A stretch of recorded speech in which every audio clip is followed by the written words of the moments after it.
This guy, Thomas, is about to become a multi-millionaire, and he's gonna screw it up. Thomas is a 16-year-old kid from Philadelphia who's on the verge of striking it rich. His whole life is about to transform. It all begins one fateful morning in 1990, when a local businessman walks out of a bank with an eye-popping $25,000 in cash, which he just withdrew. As the businessman hops into his car and begins to drive away, out of nowhere, a vehicle packed with sticks crashes into him. Suddenly, one of the troublemakers jumps out and points a stick, aiming it right at him. Before anyone can react, there's a loud bang, and the businessman is shot in the chest. In the midst of the chaos, they grab all his cash and speed off. Meanwhile, Thomas is over at a youth center on the other side of town, and he's just filling out some forms. He was nowhere near the scene of the incident.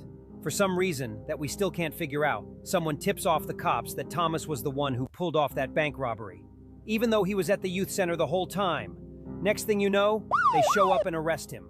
Now, poor 16-year-old Thomas is facing the possibility of life in prison, and he's absolutely freaked out. So his lawyer starts digging around for any evidence that could clear Thomas's name and prove his innocence. He stumbles upon a form that Thomas signed at the youth center the morning of the robbery. The best part?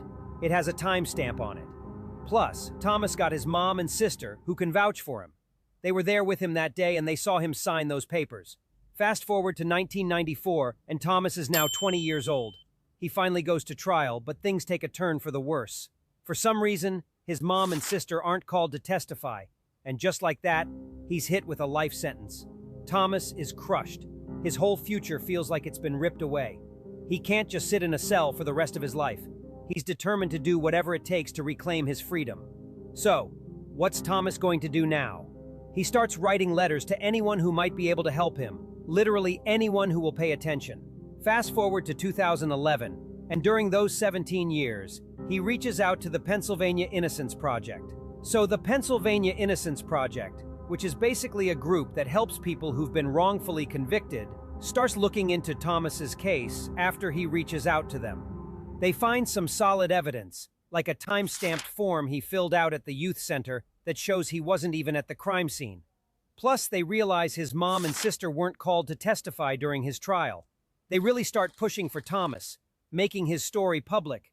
And during their investigation, they uncover a bunch of stuff, like evidence from Thomas's trial that pointed to other suspects, but was kept hidden. With this info, they stepped in to help Thomas with free legal services and filed an appeal to reverse his conviction. Out of nowhere, the appeals court actually overturned it. So finally, in 2017,